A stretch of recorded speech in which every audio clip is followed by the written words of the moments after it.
toiletnya kacau Kacau juga. Yang aku serem sih kalau aku pribadi karena kalajengking itu ya banyak. Ini namanya juga di daerah ya. Nah itu bayi lagi belajar ngerangka tuh. Itu takut ngeri-ngeri sedap lah ibaratnya. Datang ke sidangku rame dan pas selesai sidang tuh mereka pengen buru-buru mau nyerang si terdakwa yang ada di ruang sidang aku. Dan kondisinya langsung tuan langsung dikunci tuh semua pintu dan aku terperangkap di situ. Komponen itu harus dilihat secara beban kinerja, resiko terutama harus masuk. Beban kinerja, resiko, tanggung jawab dan lain-lain ya. Kalau kita lihat, saya sih seharusnya di around 25 sampai 30 tuh masih masuk akal hakim 0 tahun. Iya, aku sih 30-an ya. Maksudnya kemarin juga sempat ngobrolin ini sama Prof. Jimli. Oke. Prof. Jimli tuh patokannya gini, kalau eksekutif sama legislatif segini harusnya yudikatif tuh agak di atas dikit karena mereka yang jadi penengah ketika kekuasaan eksekutif dan legislatif kenapa-napa gitu, checks and balance-nya nggak jalan gitu. Anda sudah digajikan baik, Anda tapi near integritas, laporkan, udah gitu aja. Kita juga dorong kok orang masyarakat itu membuat laporan-laporan ke hakim-hakim yang nggak jelas itu. Iya.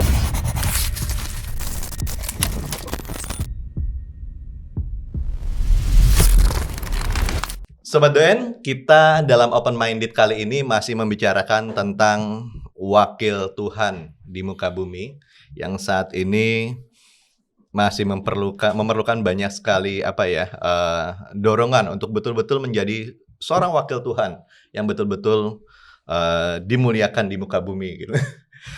Ini terjadi di Indonesia. Jadi setelah mendengar cerita dari beberapa orang narasumber saya, nanti saya akan perkenalkan pada teman-teman Sobat DN.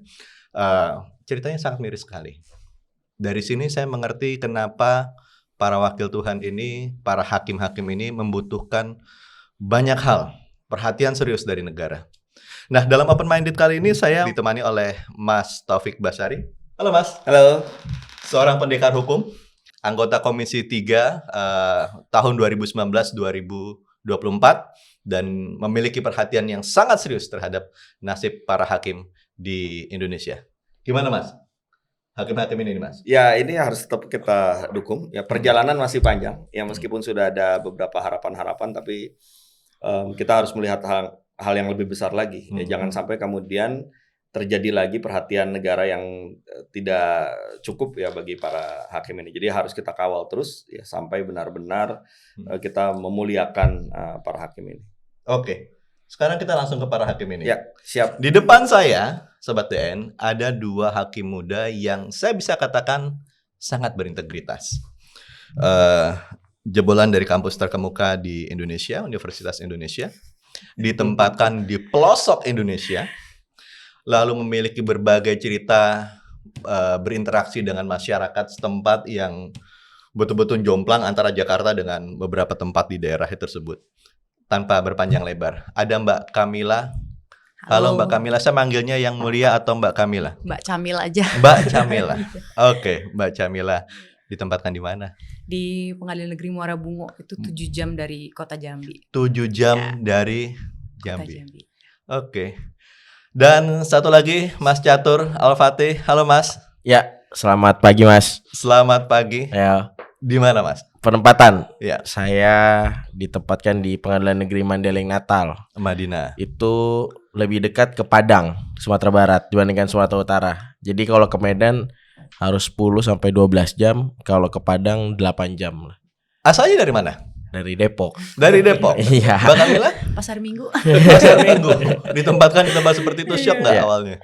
Shock Pastilah. lah pasti ya kayak Shock ya. sebenarnya banyak yang udah lama nggak cobain. Dulu saya juga di daerah ya, karena ayah saya hakim juga. Oke. Jadi emang dulu waktu kecil emang selalu muter-muter. Cuman karena udah lama tinggal di Jakarta, pas balik lagi ke daerah itu lumayan kaget karena sering mati lampu tuh. Banyak Sampai ular, sekarang? kalajengking. Masih sampai sekarang. Masih itu yang saya rasain sekarang nih. Ya dalam hati saya, ternyata pelosok Indonesia tuh emang nggak berubah banyak ya dari saya kecil sampai sekarang gitu. Oke. Kita mau menunjukkan seperti apa sebetulnya sih rumah dinas ya, karena mau gambaran semua itu agak terlalu banyak gambarnya. Satu aja yang cukup merepresentasikan itu adalah rumah dinas hakim yang kebetulan adalah rumah dinasnya Mbak Camila yang ditempati pada saat awal sebelum renovasi dan setelah renovasi. Teman-teman produser bisa tolong diputarkan? Ini pohon pisang pastinya. Apa ini Mbak Jamil? Bisa diceritakan? Ini rumah apa? Aduh kok. Iya, emang gini sih Kayak gardu. rumah hakim tuh emang mostly emang begini sih Mas. Karena Oke. ini aja udah mending karena punya aku tuh ada keramiknya, yang lain tuh masih semen gitu. Nah, Wait, emang. ini tidak ada pintu? Enggak, nanti pas renov dikasih. Oh enggak, maksudnya pada saat datang. Iya. Pada saat datang, Ada pintu di depan ada di depan. tapi tengah enggak ada. Tengah nggak ada. Kamar juga masih ada yang nggak ada pintunya. Terus plafon juga pada bolong ya, dan bocor-bocor juga. Pagar nggak ada, garasi nggak ada waktu itu. Oke. Dan ketika itu Mbak Jamil ada bayi. Iya, ini pas lagi kayak gini masih hamil nih. Nah, pas udah direnov udah ada bayi gitu. Toiletnya kacau juga ya. Toiletnya kacau Kacau juga. ya. Yang aku serem sih kalau aku pribadi karena kala jengking itu ya banyak. Ini namanya juga di daerah ya. Nah, itu bayi lagi belajar ngerangka tuh. Itu takut ngeri-ngeri sedap lah ibaratnya. Oh ya. Nah, ini apa sekarang nih? udah Ini direnov setelah nih. direnovasi. Iya. Ini setelah direnov. Jadi aku sama teman-teman sama anak-anak kecil di lingkungan sana tuh mereka banyak yang mau main sama aku gitu loh. Jadi aku Oke. sekalian aja ngajar bahasa Inggris, ngajar Wah. matematika kadang-kadang kalau lagi nggak lembur ya. Nah, ini Oke. pas 17-an Agustus aku bikin lomba belajar bahasa Inggris, lomba cerdas cermat gitulah. Nah, mereka seneng tuh. Oke. Itu dari rumah yang kondisinya seperti tadi sampai saya bisa katakan layak nggak sih Mas seperti itu Mas? Ya, baik ketika baru awal didatangi dan setelah renovasi ya tidak layak ya bagi Masih seorang layak. hakim. Apalagi kan sekali lagi ya hakim ini kan ya pejabat negara yang kemudian mendapatkan tugas di daerah dengan tugas yang tidak ringan, yang juga semestinya dengan posisi hakim yang seperti itu ya harus ada fasilitas yang memadai, tapi ini jauh dari memadai. Seharusnya tidak begini perlakuan negara pada hakim gitu. Tegasnya gitu, harusnya tidak begini perlakuan negara terhadap hakim. Ini kan ya bagaimana kita mau memberikan penghormatan kalau cara menghormatinya seperti ini kan gitu. Iya. Itu biaya dari siapa renovasi? Sebenarnya kalau dari negara ada ya Mas ya, nggak total nol juga karena di anggaran DIPA itu ada. Cuman untuk mengcover biaya rumah dinas yang rusak parah itu pada akhirnya kita sebagai hakim tuh butuh ngeluarin uang sendiri gitu. Mbak keluar duit sendiri? Aku keluarin duit sendiri. Boleh tahu berapa angkanya? 17-an juta waktu itu. Wow. Tentunya pendapatan yang itu aja gaji sebulan udah minus lah ya. Aku sih mantap ya Mas, makan tabungan dulu zaman kerja sebelum jadi hakim. Nah itu, dan itu memang mostly dilakuin sama banyak hakim sih. Pada akhirnya kita jadinya biar ikhlas, ya kita niatin aja untuk apa, ya udahlah kita ibadah aja nih, kita amal sedekah aja deh gitu, biar rumahnya bisa enak dipakai untuk hakim yang selanjutnya. Mas Catur ngalamin hal yang sama? Kalau saya kan karena rumah dinas di Mandai Natal itu kan terbatas. Jadi hanya ada 4 rumah dinas, 1 rumah untuk ketua situ. Jadi memang nggak semua hakim dapat di situ. Nah, memang syoknya di awal ternyata kalau kita ke daerah itu kosongan Mas masuk itu. Jadi benar-benar ya nggak tempat tidur pun cuma yang kasur Palembang ya orang bilang ya, yang kecil tipis itu. Habis itu lemari harus cari sendiri, beli sendiri maksudnya, kulkas gitu kan. Jadi ya kosongan. Makanya kalau saya bilang ada isinya ya isinya itu menggunakan tunjangan jabatan hakim itu cara mengisinya kan. Karena awal kosongan dan nggak layak lah, nggak proper seperti itu. Seharusnya gimana sih Mas? Ya harus disesuaikan dengan posisi tugasnya ya, tugas sebagai pejabat negara ini. Jadi kalau beginilah, kita bandingkan saja deh dengan pejabat negara lain gitu saja ya. Sebenarnya posisi hakim dengan pejabat negara lain, bahkan anggota DPR lah yang juga pejabat negara gitu. Kan fasilitasnya banyak nih. Banyak, iya. Ya. Ini juga lagi ramai nih soal rumah jabatan diganti dengan tunjangan dan sebagainya. Ini kan ketimpangan inilah yang kemudian membuat ya kita miris melihatnya. Dan ini bukan hanya terjadi kepada 2 tamu hakim kita ini saja, tapi merata di berbagai tempat, keluhannya sama. Dan saya juga banyak mendengarkan keluhan-keluhan itu sejak ya cukup lama juga, dan beberapa kali disuarakan, tapi masih belum ada satu respon yang positif ya untuk bisa mengatasi ini semua. Nah, jadi mungkin ada orang yang mencibir misalnya, kok hakim minta macam-macam, minta fasilitas, minta rumah dinas yang bagus. Bukan soal itu, tapi soal kelayakan. Kelayakan bagaimana kita menempatkan posisi seseorang yang kita sudah konsepkan sedemikian rupa bahwa posisi itu adalah posisi yang harus dihormati.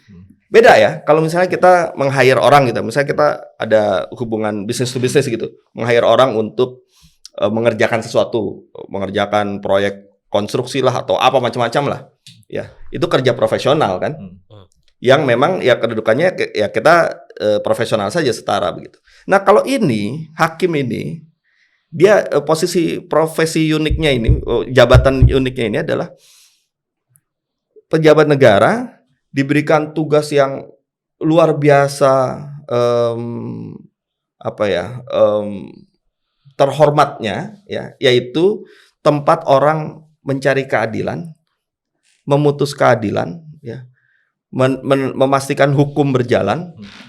Tetapi orang yang diberikan tugas berat, ini bukan soal berapa banyak pekerjaan yang dilakukan, bukan, tapi kualitas tugasnya ini yang berat, tapi perlakuannya seperti itu. Nah itu yang sebenarnya harus dipahami oleh masyarakat ya. Benar. Banyak itu yang saya coba tangkis. Ini bukan sama seperti orang yang minta kenaikan gaji, fasilitas, bukan. Ini soal bagaimana kita secara proporsional menempatkan penghormatan itu sebagaimana mestinya. Teman-teman udah merasa dihormati belum? Sebetulnya gini yang perlu ditekankan dari tuntutan kita ini kan, kita ini sebetulnya juga dengan adanya tuntutan itu yang pasti kita mendapatkan apa yang seharusnya, apa yang layak, dan juga kita juga mengundang masyarakat juga untuk bisa lebih kritis juga gitu. Kita maksudnya juga, gimana? Ya nggak, maksudnya dengan memang akhirnya bisa dipenuhi ya dari negara ini, ya kita ya masyarakat silakan kalau memang ada melihat mungkin hakim yang nggak benar, ya udah laporkan aja.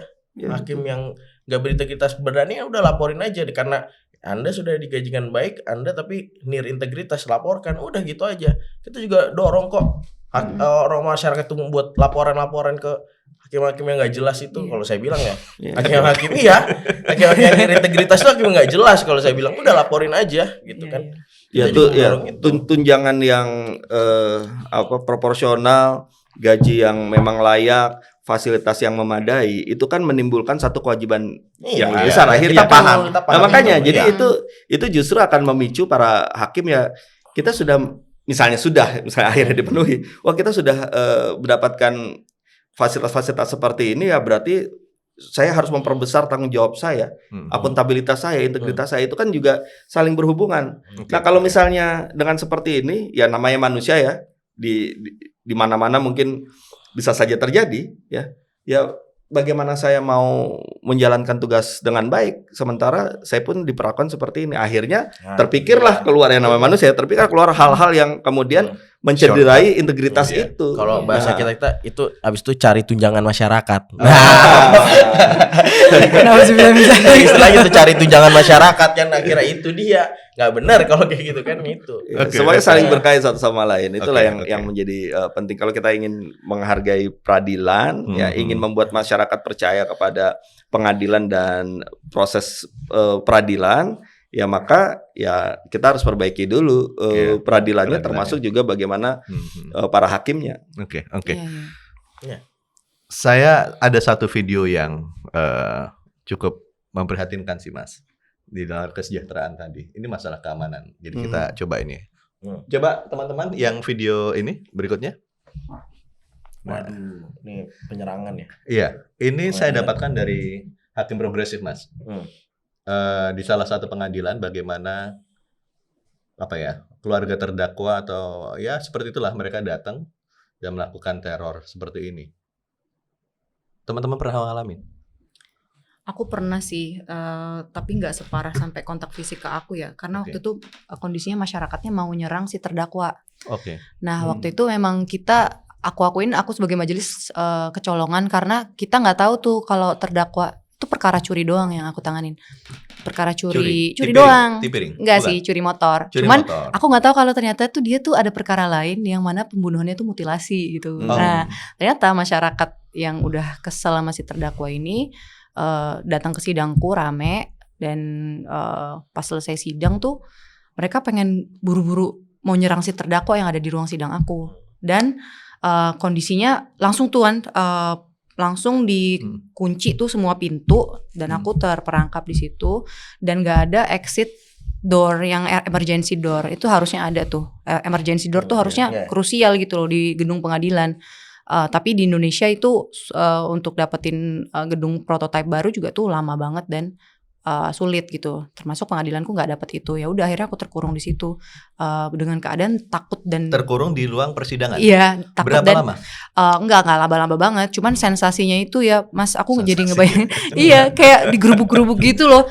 Gerubuk-gerubuk gitu. Aku tuh udah ngerasa kayak ya Allah takut banget ya ternyata kayak gini. Untung aku nggak separah teman-teman yang lain. Kalau di timur, Indonesia Timur tuh juga mereka sering gitu loh. Ayahku juga pernah di Indonesia Timur ya. Dia hakim juga. Itu tuh udah mau dibakar-bakar aja tuh gedung sama masyarakat zaman dulu gitu. Oke. Mas Catur juga pernah ngalamin hal yang sama? Kalau saya yang penyerangan itu alhamdulillah sampai saat ini belum gitu. Cuma kalau alhamdulillah janganlah. Jangan kata belum. Cuman jangan. Tapi beberapa teman di Sumatera Utara ada yang mengalami itu juga, pengancaman dilempar bangkai gitu. Itu juga ada, dilempar darah, itu ada. Saya boleh tahu nggak sebenarnya SOP-nya itu seperti apa sih untuk perlindungan hakim itu? Apakah dalam setiap persidangan misalnya ada polisi yang menemani atau mengawal gitu, atau perlindungan di rumah atau bagaimana? Nah itu dia. Kalau kita ngacu ke PP sebetulnya seharusnya ada itu, ya kan jaminan keamanan PP 94. Oke. Tapi sampai saat ini belum ada follow up-nya gitu kan. Nah, kalau pengawalan pun biasanya untuk sidang-sidang yang memang menarik perhatian masyarakat aja, baru koordinasi lah ke polisi, baru habis itu ada pengawalan seperti itu. Udah itu aja. Jadi kalau sidang sehari-hari bukan suatu hal yang sudah jadi standar bahwa harus ada polisi yang menjaga, nggak seperti itu ya? Kita pakai satpam yang juga honorer kantor. Jadi kalaupun tadi yang dikatakan bahwa di kasus-kasus tertentu itu pun by request ya. Iya, artinya harus memberitahukan kepada pihak aparat penegak hukum, kepolisian ya bahwa saat ini lagi ada kasus yang mungkin menarik perhatian publik, akhirnya meminta pengamanan ya. Oh, bukan suatu hal yang otomatis berarti ya. Ya kalau sekedar satpam mah nggak punya kekuatan lebih dibandingkan kepolisian. Punya pentungan doang gitu. Termasuk juga keahlian dan ya penanganan tertentunya juga kan pasti terbatas ya. Iya. Nah, terus di rumah atau apa pernah mengalami juga hal-hal seperti ini? Wah, itu hakim yang nanganin kasus ini nih gitu.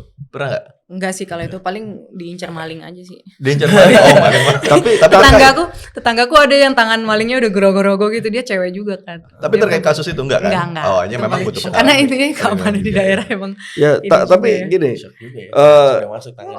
Persidangan yang juga seharusnya mendapatkan pengamanan itu pun juga tidak menjadi suatu hal yang otomatis karena by request. Terlebih lagi apalagi di rumah, apalagi keluarga gitu ya. Itu lebih lagi kan berarti gitu. Padahal ini satu kebutuhan yang mendasar ya. Kenapa? Ya seorang hakim itu dia kan menangani perkara-perkara kejahatan, berhadapan dengan pelaku kriminal, memutus seseorang itu terkena pidana gitu misalnya, yang bisa saja orang tersebut menerima atau tidak menerima kan begitu. Artinya secara potensi keamanannya sangat rawan sebenarnya. Tidak hanya di persidangan, di luar persidangan juga. Di luar persidangan juga begitu, apalagi ada keluarga. Ya, sekitar rumahnya, di lingkungannya. Ya, bagaimana kita bisa memastikan bahwa ya tadi kan ada tayangan serangannya tadi ke ketika persidangan berjalan gitu kan. Nah, bagaimana kalau kemudian orang yang tadi menyerang itu juga terus membuntuti? Atau mungkin meneror tidak langsung kepada hakim tapi kepada keluarganya supaya bisa mempengaruhi proses peradilan yang sedang berjalan. Nah, hal-hal ini yang seharusnya menjadi satu awareness ya bagi aparat penegak hukum dan kepolisian bahwa keamanan tidak hanya di persidangan tapi juga kepada personal hakim dan keluarganya. Nah, itu yang harus kita dorong. Pernah dengar cerita lain nggak yang lebih menyeramkan? Yang katanya ada yang meninggal, suicidal ada apa itu? Ada itu. Jadi si temanku ini tahun 2020 tuh baru dilantik hakim. Siapa namanya? Putri. Putri di Tanjung Pati dulu dia tinggalnya. Jadi dia tuh sampai diteror darah gitu, disebarin di rumahnya, dan dia waktu itu kondisinya setahu saya ya baru melahirkan ya. Iya. Dia pokoknya punya bayi Ada itu dengan Inggris juga kayaknya. ya pokoknya kan ya, psikologis ibu baru melahirkan tuh emang chaos banget ya. Dan aku juga pernah ngerasain itu, dan itu chaos banget.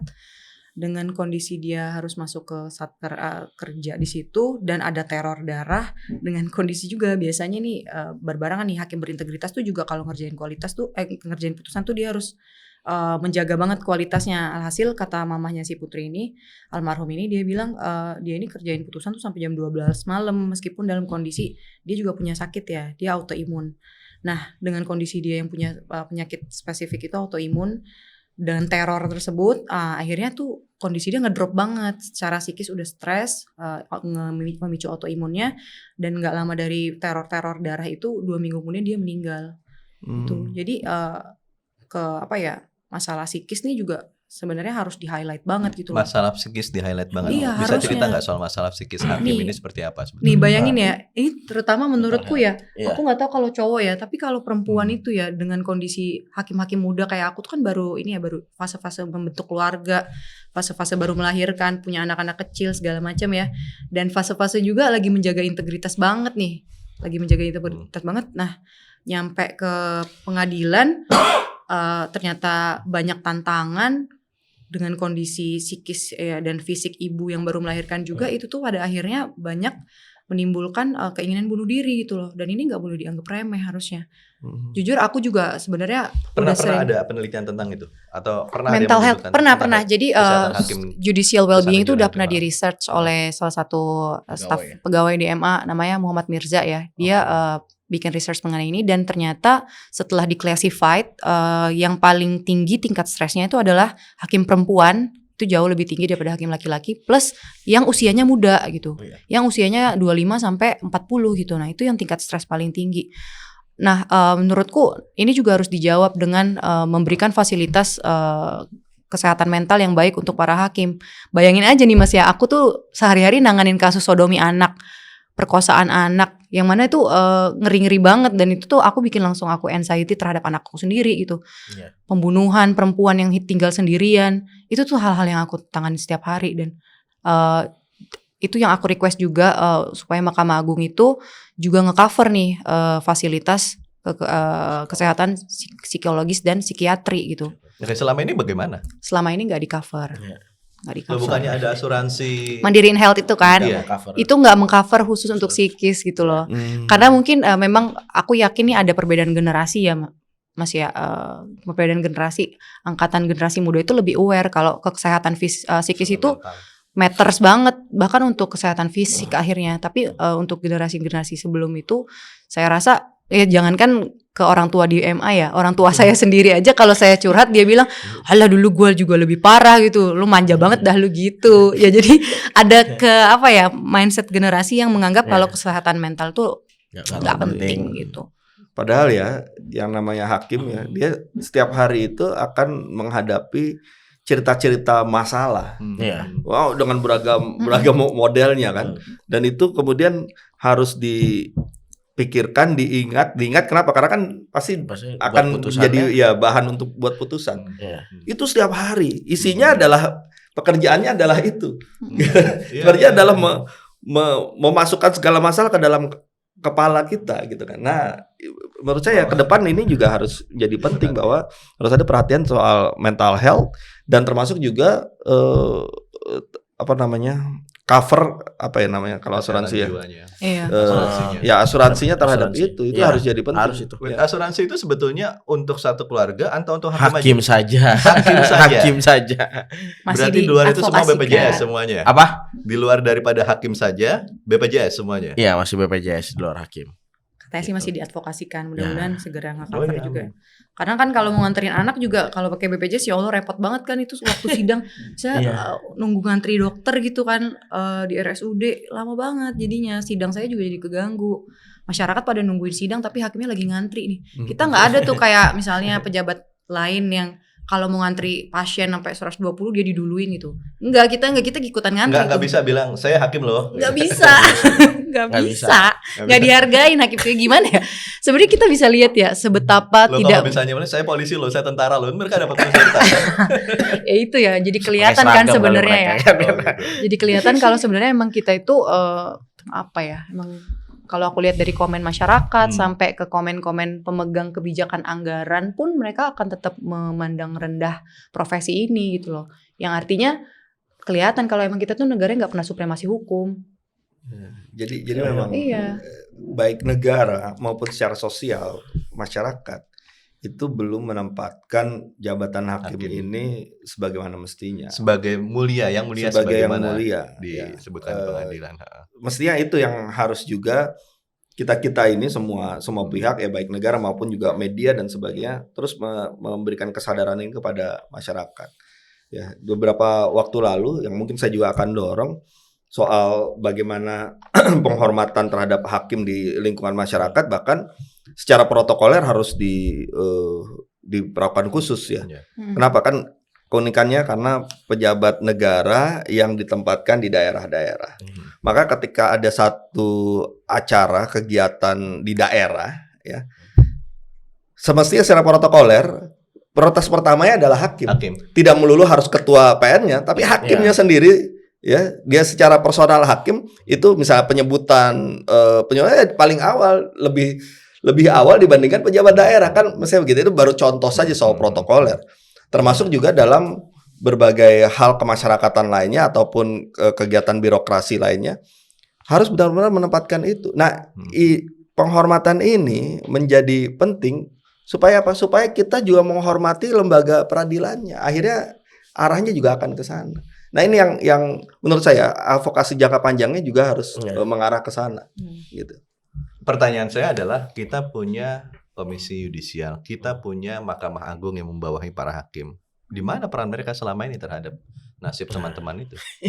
Ya itulah itu yang memang kita harus paham bahwa kondisinya kan yang berhadapan dengan pihak itu kan kita nih, yang kayak tingkat pertama kan, hakim tingkat banding, tingkat kasasi itu tuh nggak ngelihat pihak deh, dia hanya dari berkas yang dikirimkan aja gitu. Nah, kita merasa bahwa gap atau disparitas kesejahteraan antara kita yang di daerah nih dengan yang di pusat atau hakim agung itu terlalu jauh, sangat jauh gitu. Dan memang itulah kalau kita bahas perannya MA dan KY, memang lebih pasti ditanyakan ke yang bersangkutan gitu, bukan ditanyakan ke kita gitu. Namun kita berharap ke depannya memang masalah kesejahteraan hakim di daerah ini penting untuk terus diadvokasikan gitu kan oleh lembaga-lembaga bersangkutan gitu. Aku jawab dikit deh yang MA. Kalau sebenarnya kalau Mahkamah Agung itu sendiri dia udah mengadvokasi dari tahun 2023 ya. Udah ada tuh Baru suratnya. setahun dong. Iya. Tapi setahun itu waktu yang lama juga untuk belum dikerjain sih sampai sekarang Dibandingin gitu. 12 tahun. Oh iya ya. Tapi ya saya paham juga ya dari kondisi MA itu kan lembaga yudikatif tuh emang harusnya nggak boleh tuh sampai mengemis-ngemis ke. Betul. Saya nggak bayangin jadi pimpinan MA nih yang punya kuasa terhadap perkara, tapi harus juga turun tangan untuk punya kebutuhan gitu ke lembaga lain. Saya nggak kebayang tuh peluang intervensi terhadap MA-nya jadi gimana. Saya tahu itu, maksudnya Prof. Jimli juga mengamini kemarin, saya mengerti banget kenapa pimpinan MA itu nggak bisa senampak itu juga karena ada kemungkinan intervensi yang besar gitu dari eksekutif ataupun legislatif. Yang itu harus kita jaga. Makanya kalau menurut saya nih solusi jangka panjangnya ya itu tuh kita udah harus belajar di negara-negara maju lainnya di mana kemandirian anggaran itu dijamin secara konstitusi. Kayak di Filipina aja nih, waktu dia reform, yang pertama kali dia reform tuh pertama kalinya adalah kemandirian kekuasaan kehakimannya. Jadi mereka sistemnya legislatif dan eksekutif itu nggak boleh sama sekali mengurangi permintaan kebutuhan anggaran yudikatif. Jadi nggak ada tuh. Kalau kita kan minta 20 misalnya untuk T, dikasihnya 12 T gitu kan. Kalau di sana nggak boleh ngurangin, tapi boleh nambahin. Harus dikasih itu. Nah itu kalau sebenarnya banyak sih mekanismenya, tapi yang aku ingat banget sih Filipina itu. Standarisasi harus ada sih. Kementerian Anggaran itu kan intinya kayak semacam mandatory spending lah ya. Jadi ada semacam batas yang harus diberikan negara kepada kekuasaan kehakiman ini gitu. Jangan sampai benar kata Camilla tadi, kita seakan-akan harus bergantung terus gitu kan. Harus bergantung ke eksekutif lah, terutama dalam Kemenkeu, Bappenas dan semacamnya Ini gitu kan. sistemik intinya. Iya. Sistemik. Jadi memang handicap terkait dengan permasalahan-permasalahannya adalah memang lembaga yudikatif itu tidak mudah ketika harus meminta hal-hal tertentu ya. Memang gini, hakim itu berbicara melalui putusan. Iya. Bukan bahkan juru bicara saya tidak boleh dia menjelaskan atau menafsirkan putusan. Putusan harus terbaca dengan sendiri. Jadi mahkotanya hakim itu adalah putusan.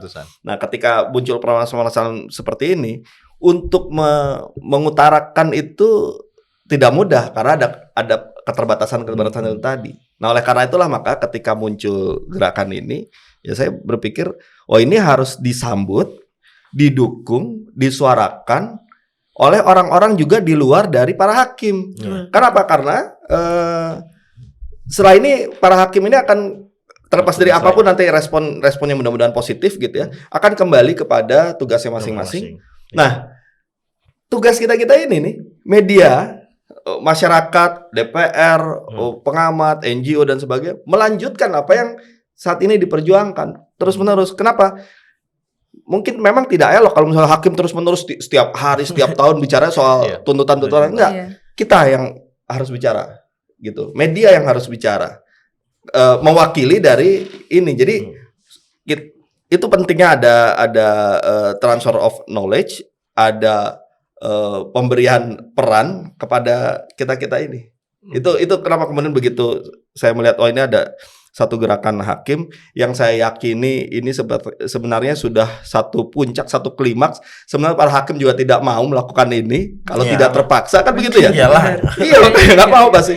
Nah, karena itulah maka cuti tahunan buat kayak gitu ngapain? Dukungan harus diberikan secara meluas. Makanya saya juga mengajak teman-teman lain, ayo kayak sama-sama kita dukung, sama-sama dukung. Itu begitu munculin, saya langsung bikin video misalnya.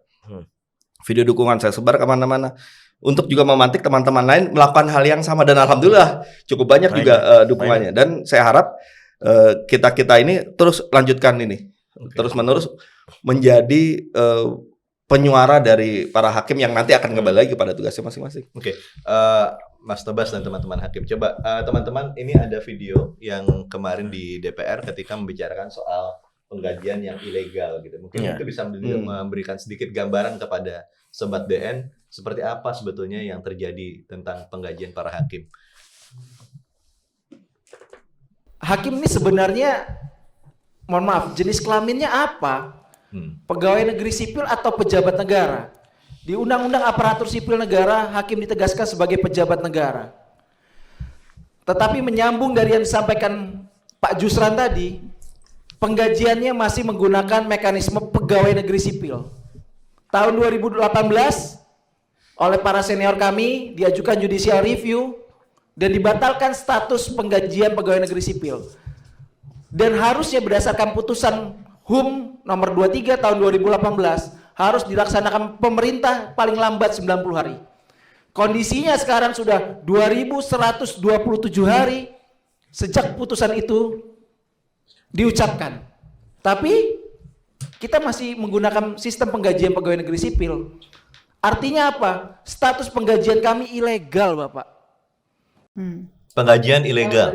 Iya. Berarti negara melakukan tindakan ilegal.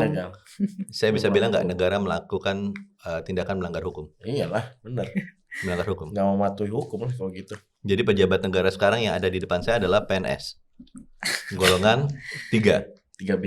Secara penggajian iya. Ya, pejabat negara yang penggajiannya diperlakukan sebagai PNS. Oke. Ini aku mau highlight ini dari mungkin dari kajian historisnya ya, Bang. Oke. Jadi sebenarnya dulu zaman Belanda itu hakim itu tinggi banget gajinya dan dimuliakan banget. Bahkan setelah ditranslate ke rupiah sekarang, gaji hakim konversi sekarang. dikonversi ke sekarang, itu gaji hakim zaman Belanda itu 120 juta sebulan untuk di pengadilan Jakarta, Madura, Jawa gitu. Itu ada dokumennya, Bang, dari University of Leiden waktu itu. Jadi kita dapat kan materi itu. Sekarang berapa gajinya, Mbak? 12 juta. Take home pay. Take home pay bersih ya, Berapa nggak tahun ada masa apa-apa kerja? lagi. Berapa tahun masa kerja? 4,5. 4,5. Mas? Sama juga. Sama juga. Oke. Iya. Nah, tapi kemudian waktu kemerdekaan itu kan banyak drama politik antara founding fathers dengan pengadilan. Kita tahu sendiri kan betapa hakim itu jadinya digunakan sebagai alat bagi Belanda untuk membungkam Ya. aktivis kemerdekaan.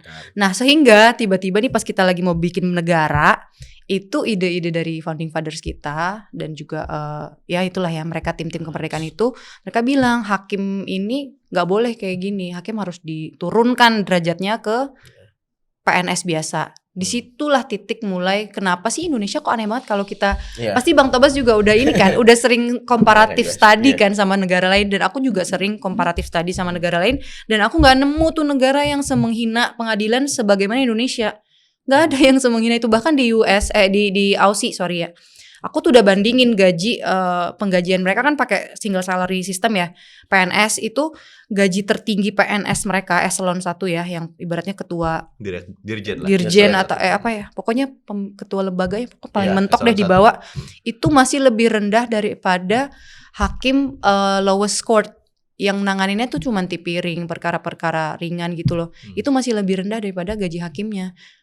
Kebayang gak sih kayak sementara di Indonesia 12 juta untuk hakim gitu di daerah yang nanganin bukan lowest court loh, kita nanganin perkara besar. Saya bukan bisa dijelaskan itu. nggak komponen gaji yang 12 juta itu apa saja? Gaji pokok yang Gaji pokok PNS, 2,5-an ya, 2,5. tunjab 8,5. 2,5 itu masa kerja 4 tahun. Kalau 4 tahun udah ada naik jadi 28 ya. Ya kurang lebih segitu lah. Naik Tapi 300 nggak nyampe ribu. 3,8. Iya. 2,8. Nanti 2,8 orang nyangka juta. 28 juta. Oh iya, Nggak, iya. 2,8. 2,8 juta. 4 tahun. Jadi salah Iya. lagi. Naik gajinya 300 rupiah. 300 ribu 300 rupiah. Kurang Iya. lebih. Oke, tunjangan. Tunjangan jabatan untuk Itu bukan tunjangan kinerja ya. bukan, kita udah Kita nggak nggak dapat. dapat. Nggak dapat. Padahal setiap tahun, setiap bulan harus ngisi. Harus ngisi SKP. SKP, SKP kinerja. seperti PNS. Iya.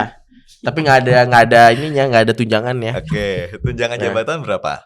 Untuk 0 tahun 8,5 juta, untuk kita berapa? Beda 500 Ya, ya 5 juta kayaknya. apanya? 8, kita tunjangan jabatan berapa? 9. 8.500.000. Kita Nol. 8,5 ya? Iya, kan kalau tunjangan jabatan ke kelas. Oh iya iya Oke. iya, oke oke, 8,5 Kelas berarti. pengadilan ya. Kelas Oh iya, iya pengadilan. siap. Ada tunjangan yang lain? Atau Makan. makan? Uang makan 35.000 sehari. Oke. Uang transport 40.000 lah sehari. Oke, tunjangan perkara? Nggak ada. Nggak ada. Nggak ada tunjangan perkara. Teman-teman, ada slide yang satu lagi saya minta tolong ditunjukkan. Jadi ini adalah slide tentang bisa diperbesar teman-teman beban kerja teman-teman hakim. Iya. Ini hasil penelitian ya? Ini Laptah ya? laporan Laporan laptahnya tahunan. Mahkamah Agung. Oh, laptahnya Mahkamah Agung. Oke. Berarti ini bagaimana Mbak membacanya ini? Jadi satu hakim menangani 665 perkara di tingkat pengadilan pertama Iya. Jadi rasionya 1:665 perkara per tahun ini. tahun. Kalau Ini di rata-rata ya. Kalau Iya. dirata-ratakan kan Iya. secara Dirata-ratakan. nasional ya. Iya, Oke. dirata-ratakan secara nasional. Yang berikutnya lagi ini hakim Pengadilan banding. banding. Lebih sedikit ya? Iya, karena memang sistem kita gimana ya? Ya Kita karena nggak tuh- semua Nggak perkara harus bisa naik. banding. Iya, banding, karena nggak oke. semua perkara banding. Bisa langsung kasasi bahkan. Saya mau bertanya begini, dengan jumlah kasus yang ditangani sedemikian tinggi, rasionya 1:665, masa sih nggak ada tunjangan perkara? Dicek Jawab aja. apa ya? Dicek ya di aturannya. Bingung juga. Nggak, tapi juga Kenapa? begini masalahnya, agak susah kalau kita menerapkan tunjangan perkara karena di tiap daerah akan beda-beda, Iya. ya kan? Ya. Dan kita juga tidak bisa kemudian memastikan 1 tahun itu akan ada berapa perkara. Bisa saja tiba-tiba ada peningkatan Drastis, kriminalitas, ya kan? Di tahun itu menjadi banyak. Tapi kemudian berhasil misalnya aparat penegak hukumnya menekan angka kriminalitas dengan penyuluhan dan sebagainya, akhirnya perkara juga tidak banyak. Itu bisa jadi. Jadi memang agak sulit kalau kemudian kita menerapkan tunjangan perkara. Tapi hakim agung punya tunjangan perkara? Punya. Iya, punya. Ya, karena gini, rasionalisasinya begini kalau hakim agung. Karena mereka kan di tingkat kasasi, ya. Kemudian sempat ada tumpukan perkara yang harus diselesaikan dengan waktu yang terbatas gitu ya.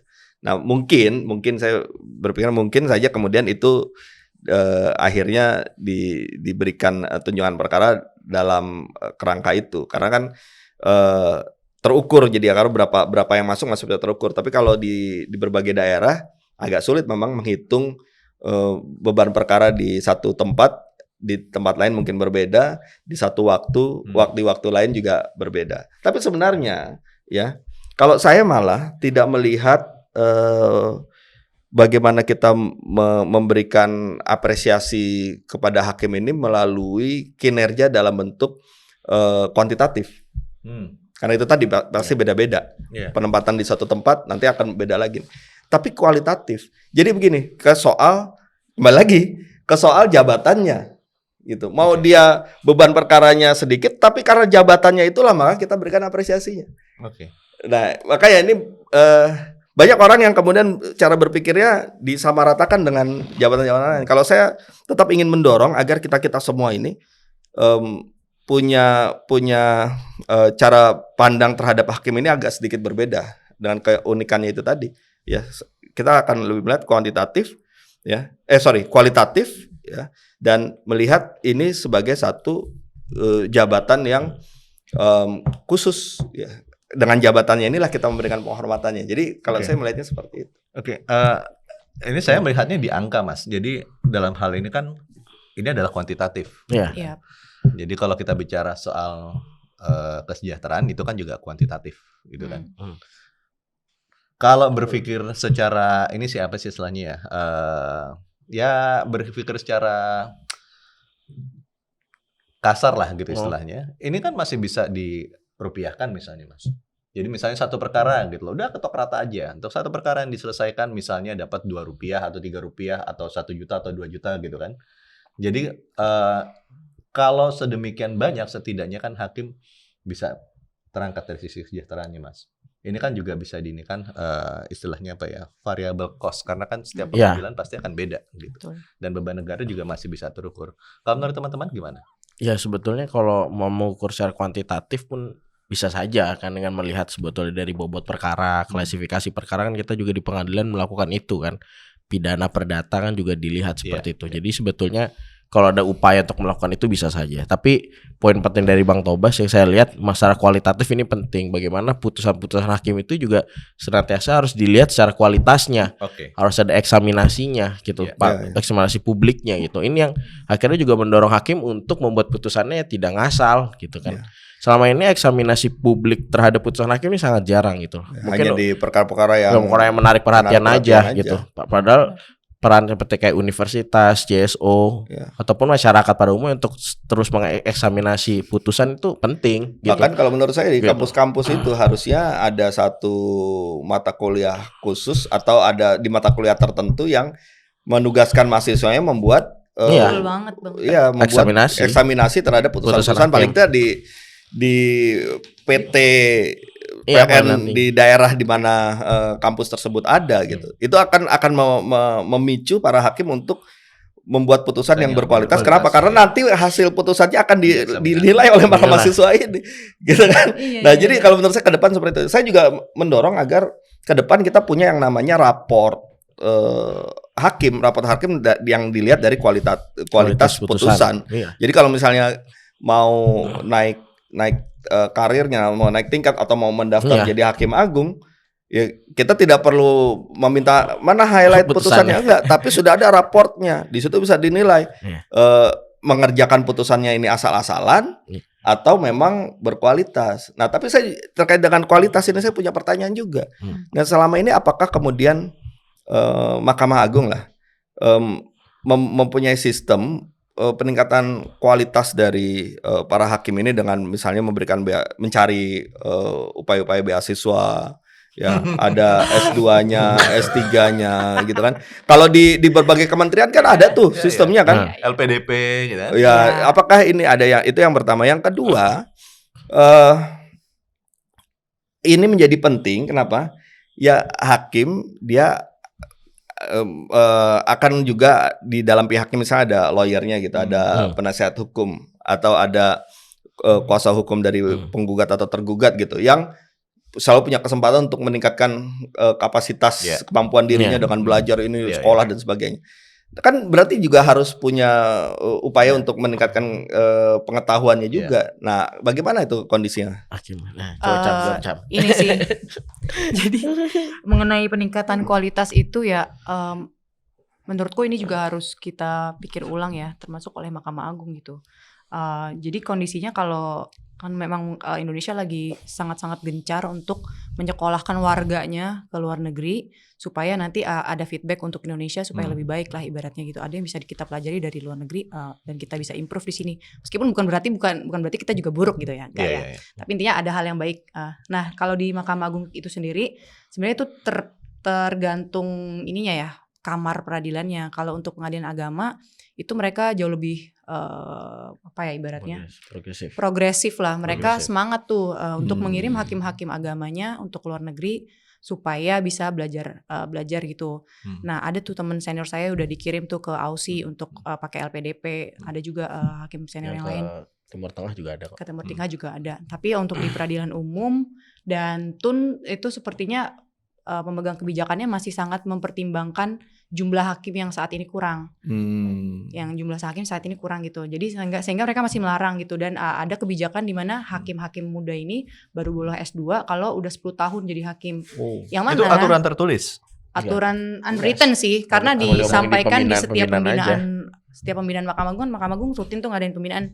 Dan mereka selalu bilang baru boleh S2 ketika udah 10 tahun. Yang mana tahu sendiri beasiswa kan gak ada yang mau kalau udah tua kan. Maksudnya maksimal 35 tahun. Dan teman-teman angkatan aku aja udah banyak yang untuk cari beasiswa. Udah banyak yang umuran 38 tahun.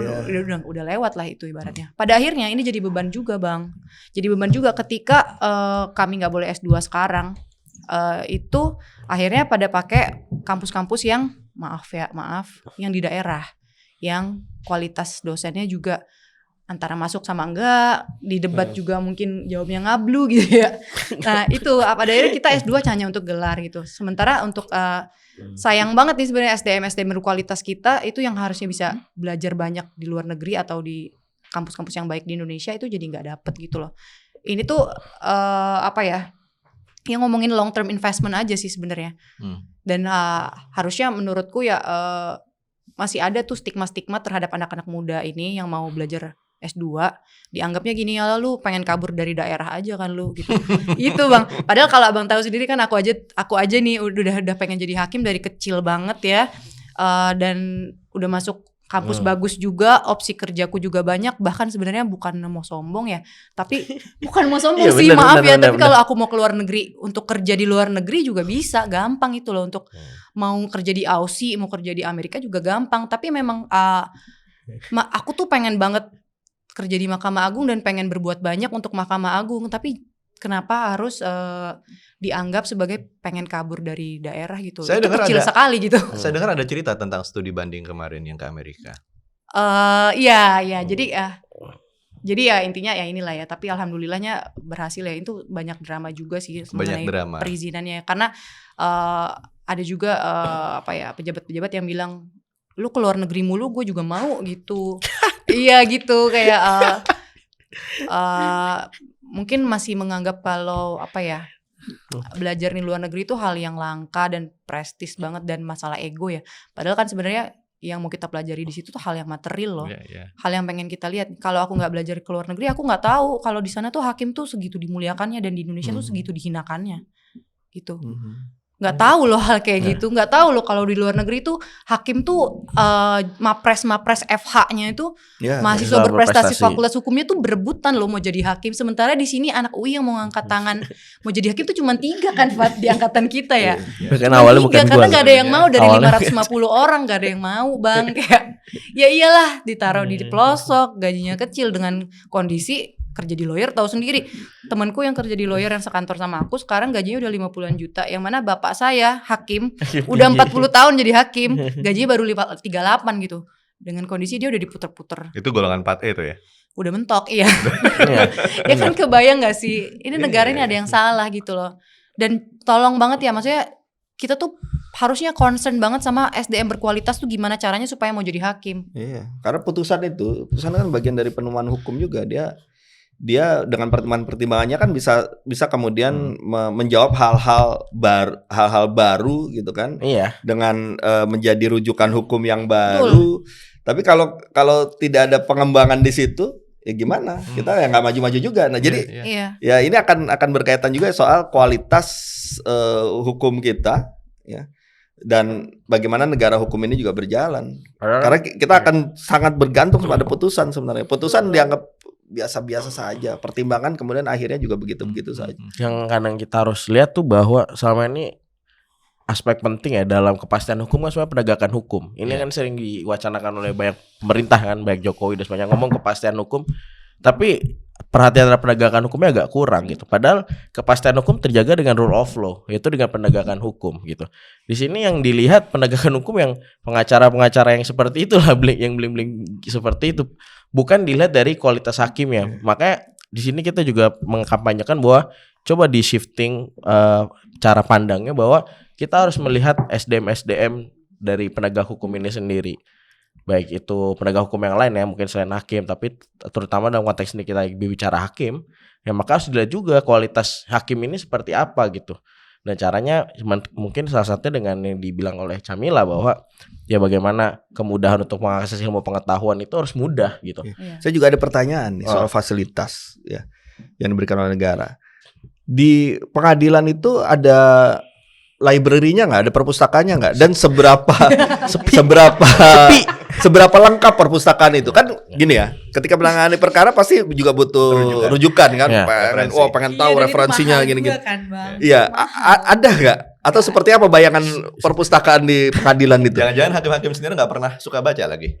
Baca, cuman pakai duit sendiri. Aku makanya jadi inget nih waktu aku. Tapi fasilitasnya ada nggak? Perpustakaan ada? Aduh, ada tapi nggak update sih juga. Ada ya, cuman kan penuh dengan debu dan bukunya jadul. Bukunya juga jadul. Jurnal nggak relevan. Langganan jurnal juga nggak ada juga. Jurnal mahal. Nah, makanya aku pengen highlight ini sih. Waktu aku bandingin sama Aussie, itu mereka punya tunjangan untuk pengembangan diri, yang mana mereka dikasih gede untuk mereka boleh ngikut conference, boleh beli buku asal di reimburse gitu.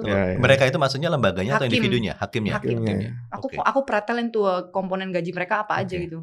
Dan ternyata mereka punya khusus komponen untuk buku dan pengembangan diri. Ya, secara digital pun juga nggak ada, nggak dibikin akses, nggak, kalau di Indonesia nggak dibikin akses khusus ya.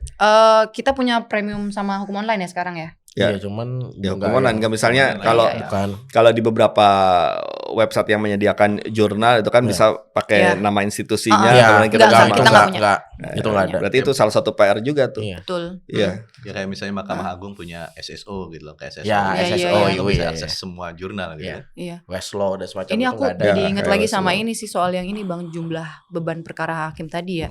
Kan memang sebenarnya alasan untuk nggak boleh lanjut sekolah itu kan karena katanya beban perkara di kelas 2 tuh banyak ya. Cuman itu harus di-highlight juga mengenai pemerataan jumlah hakim ini, itu PR banget buat kita gitu. Kita tuh numpuk di kelas 2 ya, padahal yang butuh banget orang itu sebenarnya lebih banyak di kelas 1A dan 1B gitu. Nah, kita tuh numpuk juga di hakim tinggi dengan beban perkara yang tadi menurut Laptah itu cuma 1:35. Nah, karena sistemnya yang kayak gitu, itu tuh jadinya kita tuh numpuk hakim di kelas 2 tapi kekurangan hakim di kelas-kelas yang 1A 1B tadi. Nah, itu harus direform. Itu bukannya terkait dengan karir juga ya? Jadi dari hakim kelas 2 dari pengadilan negeri masuk ke pengadilan tinggi itu karir kan? Karena sistem karirnya demikian, jadinya harusnya SDM itu harusnya SDM tuh bisa diperatakan lebih baik kalau misalnya sistem karirnya nggak demikian. Kalau di luar negeri itu ya misalnya hakim tinggi adalah hakim yang pintar gitu, bukan kalau di kita kan kalau lo udah tua pasti lo masuk ibaratnya kasarnya ya hakim tinggi adalah hakim yang sudah tua gitu. Nah itu tuh harusnya direform juga gitu loh supaya hakim ini nih nggak berkarir secara feodal gitu loh yang berdasarkan usia. Terus jadinya buktinya sekarang pusing sendiri kan kita. Kurang banget kita di kelas 1A 1B. Ini penting nih jadi catatan karena berarti kan membutuhkan perubahan yang sistemik betul dan fundamental terkait dengan bagaimana menyusun sistem karir ini yang harus kita rombak juga. Karena ada kenyataan di lapangan yang seperti ini. Seharusnya karir hakim itu berdasarkan kualitasnya. Iya, saya jadi setuju. Jadi kelas 2 naik karena udah berkualitas 1B, 1A gitu. Kalau kan karena senioritas ya ini nggak juga. Apakah memang semua hakim di kelas 1A unggulan semua kan belum tentu juga kan 1B. Itu kan karena dengan sistem yang feodal seperti ini dibilang ya akhirnya nggak ada reformasinya. Jadi yang naik itu ya hanya berdasarkan pangkat aja, bukan berdasarkan kualitas. Bisa diestimasi nggak berapa lama kira-kira teman-teman ini berada di pengadilan negeri sampai akhirnya ke pengadilan tinggi? 30 tahun ya? 30 tahun. berapa tahun ya? Pengadilan tinggi 15. Coba ya lu 4 B 4C kali ya. 4C kali ya, 4C. baru hakim tinggi. 4C berarti Berarti 5 tahun. 5 dikali Iya, 8 25. 20. 25. 5 kali 8 hampir 40. 40 ya pokoknya di Nggak 20 30-an ada tapi bener 30-an baru 25-an ya. 25 Cukup sampai lama 30 baru iya Lama. karena yang tadi kan senior kan senioritas ini pakainya Iya karena Sa- mindsetnya birokratis Iya. banget Iya, kan yang aku birokratis, bilang. iya. Padahal hakim tuh nggak gitu nggak harusnya. gitu seharusnya Mendasar betul nih Itu soalnya. itu basic banget dan akhirnya ngaruh kemana-mana kan. Ngaruh kemana-mana. Kan lihat Betul. aja tuh kan yang aku bilang ya dengan kondisi hakim di kelas di lowest hierarchy itu kan hakim pengadilan tingkat 1 dengan perkara sebanyak itu dengan gaji yang justru paling minimum itu sih menurutku emang harus dirombak banget sistemnya, jangan nganggep kita jadi PNS lagi. Dan bisa jadi ini juga hal yang akhirnya membuat orang sering banding, sering kasasi ya, Karena karena putusan- tidak puas. Padahal kan Keputusan awalnya nggak ya? bayangan saya harus yang ideal nih ya.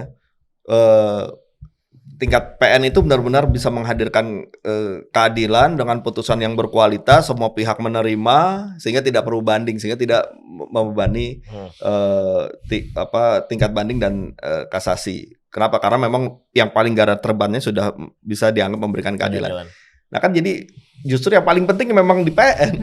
Tapi kita nggak bisa bilang bahwa keputusan yang banding itu adalah keputusan yang tidak berkualitas kan, Mas? Nggak Betul, bisa, betul. nggak bisa, Iya, nggak bisa. Mm-mm. Makanya Itu ini kan kan hak- soal, itu kan hak ya, orang, ini bukan kan hak soal juga rasa keadilan, kepuasan orang. Misalnya gini, kita harus juga memasyarakatkan bahwa ya kalau putusannya berkualitas secara rasiologis legisnya kuat, ya kita harus mendorong orang ya terimalah itu, gitu Oke. kan? Ini kan juga soal kesadaran hukum masyarakat juga. Oke, ya sudah, ya saya terima deh ini karena toh juga pertimbangannya masuk akal bagi saya secara keadilan gitu kan. Akhirnya membuat orang itu tidak banding gitu misalnya. Ini yang juga harus kita sebarkan ke masyarakat juga. Jadi bukan dia mencoba peruntungan dengan banding, kan kebanyakan orang Ya. banding itu juga karena mencoba peruntungan. Dianggap nanti siapa tahu akan Putusannya lebih ringan. putusan lebih ringan. Jadi mindset ini juga harus kita ubah. Iya. Saya mau kembali ke tentang kesejahteraan, Mbak Kamila dan Mas Catur. Boleh sebut nggak berapa kira-kira sebetulnya idealnya yang 142 itu persen itu untuk hakim sebetulnya? Yang paling 0 tahun aja, berapa sebetulnya yang ideal? Kalau dari saya melihat dari semuanya kan sebetulnya komponen itu harus dilihat secara beban kinerja, resiko terutama harus masuk, Oke. beban kinerja, resiko, tanggung jawab dan lain-lain ya. Kalau kita lihat saya sih seharusnya di around 25 sampai 30 tuh masih masuk akal hakim 0 tahun. Karena saya sendiri juga pernah mengeksersis sendiri selain juga masalah angka itu akhirnya muncul. Karena kalau terutama biaya di resiko ya, ini Biaya yang di harus resiko. coba dikalkulasi ya. Karena saya sih melihatnya sepertinya belum masukkan tuh apa yang take home pay kita terkait dengan resiko. Resiko itu macam di mutasi pun juga sebetulnya bagian daripada resiko kan gitu. Jadi seharusnya itu juga harus ada komponennya, harus bisa diterima oleh hakim take home pay-nya gitu. Jadi 25 sampai 30 it's fair enough sih kalau dari saya. Mbak Jamila, kira-kira berapa?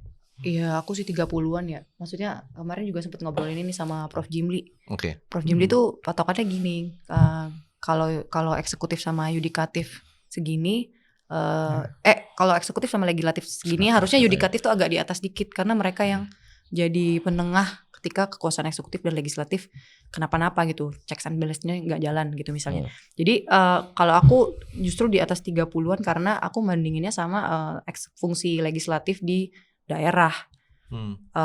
Legislatif daerah tuh yang minimum kan mereka 30 ya biasanya ya gajinya, yang tergantung daerahnya sih. Tapi setahu aku minimal banget mereka 30-an gitu. Dengan kondisi mereka nggak pindah-pindah gitu. Jadi ini udah menurutku 30 aja aku udah syukur banget, dan hakim-hakim pasti udah syukur banget. Kita nggak minta kemewahan kok gitu. Kita minta layak aja deh, udah syukur gitu. Oke. Iya, Ya, cara pandang masyarakat juga terhadap ini Hakim. jumlah ini juga menjadi penting kan. Tadi sudah betul tuh kata Prof Jimli bahwa ya kita harus bandingkan dengan pejabat yang lain. Iya. Ya, Karena status mereka lebih tinggi. pejabat negara kan. Ya, karena status mereka pejabat negara. Jadi orang kemudian kan membandingkan, wah saya ini baru lulus kerja cuma segini gajinya, ini kok pada minta lebih. Bukan soal itu, tapi coba lihat lebih luas lagi. Dan menurut saya ini yang harus kita juga sampaikan ke publik bahwa tuntutan kebutuhan sekian tadi 25, 30 itu juga ada dasar rasionalisasinya ya, karena seperti itu, bukan soal tuntut menuntut, ini soal minta besar dan sebagainya. Karena seorang hakim kan juga harus selesai dengan dirinya sendiri. Ya dia tidak harus memikirkan aduh saya besok seperti apa, keluarga saya seperti apa. Ya dengan melalui penghargaan yang layak seperti itu. Ada satu pernyataan Prof Jimli beberapa waktu lalu di sini. Dia bilang gini, senyuman ketua pengadilan tinggi itu sangat berarti bagi hakim-hakim pengadilan negeri. Teman-teman merasakan itu kan? Kalau misalnya disenyumin, oh iya nih kira-kira tunjangan akan naik, fasilitas akan naik gitu kan? Konteksnya apa nih? Konteksnya nih. Itu kayak tergantung orangnya deh. Tergantung orangnya. Kalau dia tipikal hakim yang insya Allah nggak peduli dengan intervensi, itu nggak jadi nggak meter sih. Iya, tergantung orangnya. Mungkin maksudnya untuk karir kali ya, penilaian dari Iya. Kalau itu masih atasan. Masih Ya, nggak dimutasi. Ya, Karena ketakutan hakim itu semuanya sama. Masalah Apa mutasi. ketakutannya? Masalah mutasi. Mutasi. Bisa cerita nggak sih gimana? Iya itu dia ya, kalau kata Mbak tuh paling takut di mana mutasinya? aku paling takut dijauhin sama suamiku sih pasti. Suamiku kan hakim juga ya. Oke Maksudnya, juga. dan ini juga Di maksudnya tempat yang sama, Muara Bungo juga. dia di Sarolangun 3 jam gitu beda. Oke. Sebenarnya ada yang deket yang cuma 30 menit, PN Tebo. Kan aku Muara Bungo. Sama PN Tebo cuma 30 menit, tapi enggak tahu kenapa ditaruhin di PN Sarolangun 3,5 jam gitu. Kayak ngerepotin aja gitu sebenarnya. Gak sih, aduh. Tapi mungkin ada pertimbangan lain ya. Oke. Kalau lo juga pasti paling takut mutasi kan? Ya iya, apalagi kalau mutasi jadi jauh dari home base, kan home base saya Depok gitu. Ya tinggal lihat aja dari Depok berapa kilo kan, itu aja. Acuannya dari situ aja, Depok berapa kilo, aksesnya ke Depok gimana kan, itu aja. Berapa kali sih dalam setahun misalnya pulang ke rumah ke Depok, ke Pasar Minggu? Lo berapa? Kalau gue kan ditanggung emak bapak gue, jadi nggak bisa jawab. Lo gimana? Kalau saya biasanya pulang 2 atau 3 bulan sekali misalnya ke home base ke Depok. Satu Lu keluarga nggak atau bawa sendiri? keluarga? Nggak bawa keluarga saya. Nggak bawa keluarga. Ya, karena istri saya kerja di Pemda, Oh, iya. di BUMD Depok. Oke. Bayangin deh yang sandwich generation. Ya kan, yang harus bayarin orang tuanya gitu. Ya nggak mungkin bisa pulang lah. Oke. Ada yang sampai 2 tahun nggak pulang. Kita mau putarin satu pernyataan dari presiden terpilih saat kemarin teman-teman dari Solidaritas Hakim ke DPR. Mas, kita coba. Ini janjinya Pak Prabowo. Menaruh perhatian yang sangat besar sudah sejak lama terhadap para hakim. Saya berpendapat bahwa yudikatif kita harus sangat kuat, dan karena itu dari dulu pendapat saya, saudara boleh cek di semua pidato saya, di berbagai juga tulisan saya, saudara bisa dipelajari rekam saya, rekam jejak ucapan saya sangat berpendapat bahwa para hakim harus diperbaiki kualitas hidupnya, dan harus dijamin supaya para hakim itu sangat mandiri dan bisa menjalankan tugas sebagai hakim dengan sebaik-baiknya.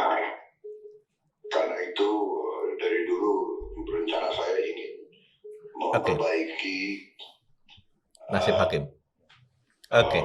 remunerasi penghasilan para hakim supaya menjadi sangat baik gitu. Pendapatnya Mas Catur dan Mbak Kamila. Ini Pak Prabowo ngomong ini bukan sekali aja loh. Ya. Kemarin di BNI Forum dia ngomong seperti itu. di Muhammadiyah juga bicara seperti itu. Sepertinya presiden terpilih kali ini akan memberikan perhatian serius. Semoga saja demikian. Semoga. Ya. Gimana menurut Mbak Kamila dan Mas Catur? Nggak Nggak usah lempar-lempar. Enggak, saya sih berharap ya Pak Prabowo, karena sebagai seorang prajurit kan, dengan backgroundnya sebagai seorang TNI prajurit ya, saya berharap beliau merealisasikan lah apa yang dia omongkan, apa yang beliau kampanyekan di dalam forum-forum mengenai kesejahteraan hakim, karena juga akhirnya diperkuat juga oleh pernyataannya Pak Hasim juga kan dalam forum, ada forum seperti itu ya. Saya sih berharap itu gitu kan, jadi kita hakim nggak perlu lagi harus cuti secara bersamaan ini gitu kan, karena Ini cuti setahun udah diambil ya? Habis. udah habis Udah habis katanya. ya? Jadi saya sih berharap beliau merealisasikannya lah itu kan. Jadi ya akhirnya hakim-hakim bisa tenang dalam bekerja dan memberikan keadilan di masyarakat. Berarti selama ini nggak tenang ya? Agak dik-duk. Takut mutasi juga gitu. Gimana Mbak Kamila? Kalau aku sih lebih ngelihatnya dari perspektif ini ya. Tentunya ini kabar Bisa yang agak baik dekatan, banget. sorry. Oh ya, tentunya ini kabar yang baik banget ya. Dan alhamdulillah akhirnya kita punya calon kepala negara. Maksudnya Ya belum coy. dilantik. Belum. Iya, Elected. elected itu yang memang concern dengan supremasi hukum gitu. Itu Oke. hal yang ditanggapi dengan baik. Cuman kalau saya sendiri sih ingin menyampaikan poin bahwa kepada hakim-hakim ya terutama, jangan sampai kita merasa berhutang budi. Gitu. Jangan sampai kita merasa berhutang budi gitu. Karena yang kita perjuangkan ini memang dasari niat tulus untuk independensi badan peradilan. Ya, itu penting. Jangan sampai nanti tentunya kita masih perjuangan panjang ya Bang. Kita punya RUJH dan kita tahu banget RUJH tuh keluar masuk karena banyak benturan kepentingan gitu di situ. Nah, semoga perjalanan kita untuk menciptakan court reform yang secara menyeluruh ini bisa kita capai dengan baik tanpa harus ada penggadaian integritas lagi gitu. Itu sih kalau saya, respon saya dan concern terbesar saya terhadap kabar baik ini adalah justru resiko itunya. Oke. Hampir dalam setiap pemilu kan presiden juga selalu berjanji seperti ini. Presiden yang pada akhirnya terpilih dan dilantik menjadi presiden gitu kan. Seandainya situasi mendatang tidak jauh berbeda dengan situasi saat ini, apa yang dilakukan teman-teman? Terlepas dari tadi Mas Tobas bilang ini tugasnya kita Mas sebagai media harus mengawal. Gimana? Cuti Apakah cuti lagi tahun depan? Tentu kita pasti menyiapkan langkah-langkah lain ya Mas ya. Cuman kalau yang sekarang sih kita optimis ya, karena ternyata banyak juga pers, NGO yang nggak tahu kondisi kampus. kayak gini. Dan kemarin Iya, sampai saya pas media visit ke salah satu media, mereka bilang gini, maaf banget ya Mbak, itu kan dia senior saya ya, maksudnya di FAW juga Bang. Dia bilang maaf banget ya, kami tuh nggak tahu sama sekali loh kondisinya kalian kayak gini gitu. Nah yang artinya kan ini kesadaran kolektif udah mulai muncul. Dan saya berharapnya dari kesadaran kolektif ini gerak kolektifnya juga muncul. Jadi saya lebih ke optimis sih ngelihat ini. Ditambah dengan kepala negara yang tadi punya mindset bahwa supremasi hukum tuh harus diawali dengan menjamin independensi hakimnya dulu. Oke. NGO hampir mendukung lah, hampir semuanya bisa dibilang semua NGO mendukung. Akademisi, NGO, kecuali akademisi yang memang kita nggak tahu dari mana ya. Kadang-kadang kan ada yang tapi penting Prof Jimli, Prof Mahfud, Pak Busro Mukodas kemarin saya ke Muhammadiyah juga seperti itu mendukung. Gus Yahya ketua umum PBNU juga mendukung seperti itu. Jadi memang kita melihat udahnya kesadaran nih terhadap pentingnya kekuasaan yudisial, karena dalam beberapa pertemuan saya pun juga menekankan ya ketika masyarakat ini merasa tertindas dan semacamnya, maka pasti melapornya ke kekuasaan yudisial ini, ke pengadilan, kekuasaan kehakiman, kekuasaan yudisial.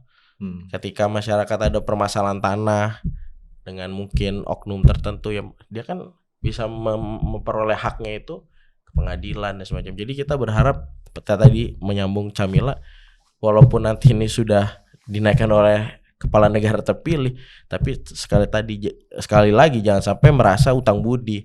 Jangan masa habis itu malah gampang diintervensi sama eksekutifnya. Jangan sampai, karena tujuan kita melindungi kepentingan masyarakat ini kan, supaya masyarakat bisa memperoleh hak yang seharusnya. Karena gitu. kan masyarakat juga punya banyak konflik juga dengan Iya, eksekutif gitu, dan juga dengan sering legislatif kan banyak yang begitu, dan pengadilan itu harus tegak atau kokoh di tengah gitu. Iya. Gitu sih. Kalau wasit udah jadi pemain, nanti kayak Bahrain kan. Bahrain.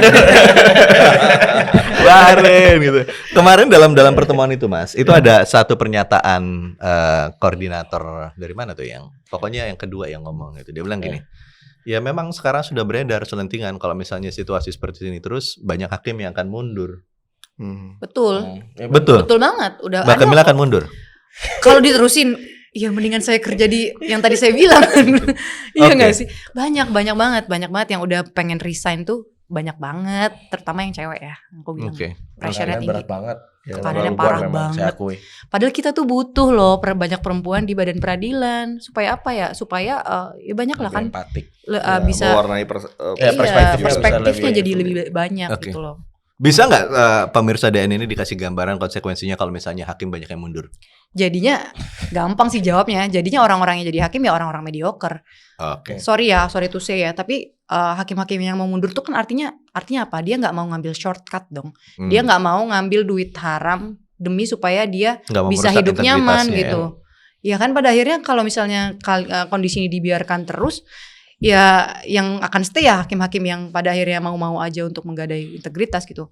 Yang kedua nih, kalau seandainya kita tetap-tetapan terus-terusan di sini, nggak akan ada tuh anak-anak fakultas hukum yang mau jadi hakim ketika dia berkualitas. Ya itu bahaya banget untuk kualitas badan peradilan kita. Bahaya banget. Nanti kualitas putusan akan makin ngaco, pertimbangan akan semakin ngasal. Males-malesan kerja. Mengerikan itu. Mas bayangin aja kita di putusan, misalnya kita kan hakim pengadilan negeri. Di putusan kita bisa merampas hak kemerdekaan orang. Kita bisa yang awalnya tanah punya si A jadi si B, kita bisa tuh ngatur itu kan. Sekarang Mas bayangin aja yang megang itu orang-orang yang dulunya nggak belajar secara serius di fakultas hukum. Bukan orang yang berintegritas, orang-orang mediocre yang tadi Camil bilang. Bakal jadi apa? Ini yang bicara seorang hakim ya? Iya. Jadi artinya Mas saya tahu, mengakui hal itu pernah gitu. terjadi. Kita juga, saya nggak mau menafikan bahwa masih banyak kok adanya juga ya misalnya hakim-hakim yang koruptif itu juga masih ada banyak di pengadilan gitu kan. Kita juga nggak menafikan bahwa kadang masyarakat juga susah mencari keadilan di pengadilan. Tapi keadaan seperti ini tuh nggak boleh dilanjutkan gitu. Keadaan kayak gini tuh secara sistemik tidak pro terhadap yang berintegritas. Yang pada akhirnya kayak seolah tuh ngepenyekin tuh orang-orang berintegritas, udah lo keluar aja, atau enggak kalau dia nggak mau keluar, misalnya dia takut, aduh kalau gua keluar gak ada kerjaan nih, ya udah lo ini aja, lo gabung aja sama orang-orang yang tunjangan masyarakat tadi. Itu aku bilang ini sistemnya yang salah, sistemnya menyekin orang-orang yang berintegritas dan kita harus bikin sistem yang lebih pro ke orang berintegritas sehingga justru orang tuh jadi magnet, orang tuh tertarik untuk jadi yang berintegritas itu. Oke. Gimana Mas? Closing statement nih Mas. Ya, saya mengapresiasi apa yang disampaikan oleh Pak Prabowo. Itu kan menimbulkan satu harapan ya. Ibaratnya tuh kalau selama 12 tahun ini perhatian kepada para hakim bersama dunia peradilan itu masuk di dalam laci. Nah, mudah-mudahan nanti akan dibuka laci itu, di atas meja, ditaruh di atas meja dan terus dibaca, diperhatikan, diotak-atik untuk mencari apa yang bisa dilakukan oleh negara ya terhadap para hakim beserta reformasi peradilan. Itu yang pertama. Dan yang kedua, memang apa yang disampaikan Pak Prabowo itu adalah memang yang seharusnya dilakukan oleh negara, gitu ya. Ya itulah yang seharusnya menjadi tanggung jawab dan kewajiban dari negara. Dan yang ketiga, seperti yang tadi saya sampaikan, ini kita punya banyak PR, ya. Dan kita patut bersyukur gerakan ini menimbulkan satu kesadaran bersama, kesadaran kolektif, ya, sehingga kita ini harus melanjutkan perjuangan dari para hakim ini, ya. Dan semakin besar suara itu, semakin akan banyak membantu cara kita untuk mencari jalan untuk memperbaiki ini semua. Dan yang terakhir, PR kita ternyata sistematis dan fundamental, ya, artinya satu hal kita perbaiki akan berkaitan dengan yang lainnya. Nah, oleh karena itu perlu strategi jangka panjang ya untuk bisa mencapai harapan-harapan yang tadi disampaikan oleh para hakim. Tidak hanya pada soal kesejahteraan adalah satu hal yang penting, tapi juga akan berkait kepada hal-hal yang lain juga. Tadi soal keamanan, soal jenjang karir, bagaimana sistem karirnya, soal bagaimana penghormatannya di daerah, di negara, di birokrasi dan seterusnya. Nah, itu itu semua harus kita bereskan, dan itu hanya bisa terjadi kalau memang negara memberikan perhatian, dan itu tidak akan terjadi kalau kembali tadi dimasukkan ke dalam laci. Nah, oleh karena itulah maka mudah-mudahan lah kita kawal terus sampai benar-benar kita bisa mewujudkan negara hukum kita tegak dengan peradilan yang independen, akuntabel, dan berintegritas. Thank you Mas, Mbak Kamila, Mas Catur. Kita punya banyak PR seperti Mas Thomas tadi itu bilang. Semoga nggak kembali lagi ke dalam laci. Ya, itu Saya tidak membayangkan seperti apa ke depan kalau misalnya sistem yang sekarang seperti Mbak Camila bilang tidak pro terhadap hakim-hakim yang berintegritas. Saya nggak kebayang kalau misalnya seperti Mas Catur bilang tadi, hakim dia bisa memainkan segala macam putusan, yang hak jadi batil, yang batil jadi hak gitu kan. Ya, Indonesia berada di ujung tanduk situasinya kalau seperti itu. Kalau hakim-hakim muda yang berintegritas seperti Mbak Camila, Mas Catur seperti ini mendapatkan perlakuan yang tidak fair gitu kan. Solidaritas hakim Indonesia, fight for us and with us for better prosperity and right. Hakim bermartabat, hukum terjaga, masyarakat berdaya. Luar biasa itu. Luar biasa. Dan ini benar-benar sesuatu yang sebetulnya ini harapan besar buat saya sebagai warga sipil yang menggantungkan banyak hal pada hakim suatu saat gitu kan. Negara harus segera turun tangan, perbaiki harkat martabat mereka, kesejahteraan mereka, keselamatan mereka. Kita sudah lihat tadi video-video bagaimana mereka sedemikian terancam. Mbak Camila juga bercerita bagaimana sampai di dalam pengadilan nggak bisa keluar gitu kan. Itulah yang harus segera diperbaiki. Oke, Sobat DN, sampai di sini perbincangan kita dengan para hakim-hakim muda yang sangat-sangat memberikan harapan besar pada bangsa ini. Jangan lupa klik like, subscribe, dan share link Diskursus Network channel kami. Dan kita akan mendapatkan informasi-informasi terbaik lagi dari channel kami. Sampai jumpa. Wabillahi taufik wal hidayah. Wassalamualaikum warahmatullahi wabarakatuh. Waalaikumsalam warahmatullahi wabarakatuh. Thank you. Thank you Mas. Siap.